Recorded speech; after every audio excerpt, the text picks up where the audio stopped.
Good morning, I'm John Tenney with the Florida Aviation Network, and we'd like to welcome our affiliates with viewing parties to this version of Plane Time, number 18, here on December 9, 2023.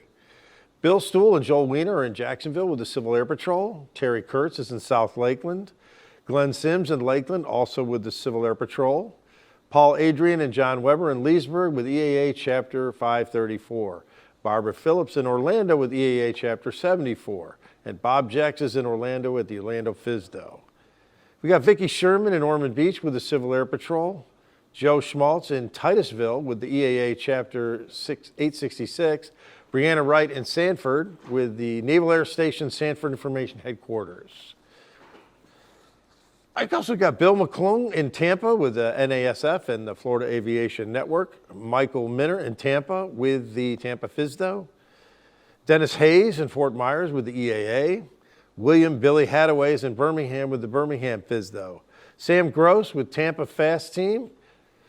And we've got Barry Simons in Inverness with the EAA Chapter 1674.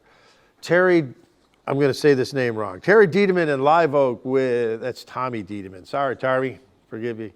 In Live Oak with EAA Chapter 797.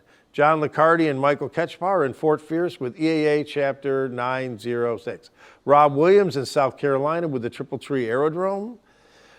Laura Spoler in Orlando, Florida with the Women in Aviation. And finally, Jim Waymere and Cress Weiss in the Villages with the Village Aviation Club. Thanks for joining us here on Plane Time.